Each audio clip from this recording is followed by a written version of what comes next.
Bonjour à tous et bienvenue au Salon de l'Agriculture 2020. Aujourd'hui on se retrouve pour une toute nouvelle vidéo interview. J'ai interviewé Monsieur Gouja, l'éleveur de la vache égérie du salon.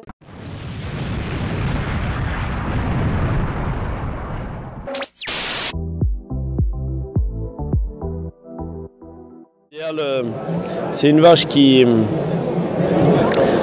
a eu un parcours un peu particulier parce que l'an dernier, l'association des éleveurs, le Herdbook Charolais et Charolais France nous a sollicité pour avoir la vache égérie, étant donné que la race charolaise a été choisie pour être la race à l'honneur cette année au Salon de l'Agriculture. Et donc nous, on a accepté et on a tout de suite dit penser à Idéal parce que Idéal pour nous c'est la belle représentante, c'est une belle représentante des vaches charolaises. Il y a 1 600 000 vaches charolaises en France, c'est la première race allaitante. Et du coup il y a une diversité de modèles d'animaux parce que suivant les régions où on va se trouver en France, on n'a pas forcément les mêmes débouchés, pas forcément les mêmes exigences. Et donc il y a une diversité dans la race. Alors Idéal c'est ni la plus grande ni la plus lourde des charolaises, mais c'est une vache qui a un bon compromis, qui a le dos droit et musclé, qui a les cuisses rebondies, des bons aplombs, les os relativement fins et surtout qui est très maternelle avec du lait qui vèle facilement.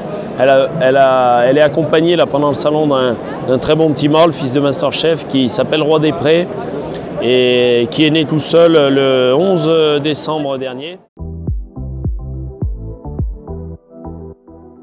Pour nous, c'est la fierté de pouvoir témoigner de notre métier parce que quand on est éleveur charolais, nous on parle de ce qu'on connaît, on est des éleveurs charolais. Mais je pense que peu importe les races finalement, on a tous les mêmes envies, c'est de faire la promotion de la qualité qu'on fait, de la viande de qualité qu'on fait. On est fiers d'élever nos vaches charolaises comme on les élève, on se dit qu'elles ont une belle vie. Et ce qui nous a vraiment marqué pendant le salon, c'était le fait de pouvoir rencontrer plein d'élus, le président de la République, et on a déjà vu 6 ministres, et on a pu leur témoigner en fait de la passion qu'on avait et de l'investissement que ça demandait d'être éleveur aujourd'hui en France. On y passe énormément de temps, des jours et des nuits, c'est un investissement vraiment familial parce que quand on est éleveur, il y a des bons moments, mais il y a des moments qui sont durs aussi. Et quand on a une famille derrière soi, on est bien plus fort pour travailler. Moi j'ai la chance d'avoir hérité cette passion de mon père qui la tenait déjà de mon grand-père. Aujourd'hui on est 3 à travailler, il y a mon frère Laurent, notre père Bruno et moi-même. On élève 125 vaches, 187 hectares, dans des zones de petites montagnes, on cherche l'autonomie alimentaire, on produit de la viande dans la Belle Rouge.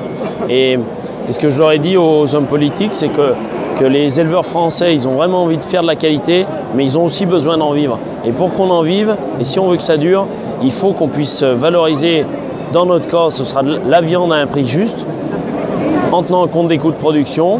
C'est le principe de la loi Egalim qui a été votée l'an dernier, sauf que la loi Egalim aujourd'hui, on n'en voit pas du tout la couleur dans les cours de ferme. Il y a des gens qui spolient la valeur et on a vraiment besoin qu'il y ait une meilleure répartition de la marge au sein de la filière.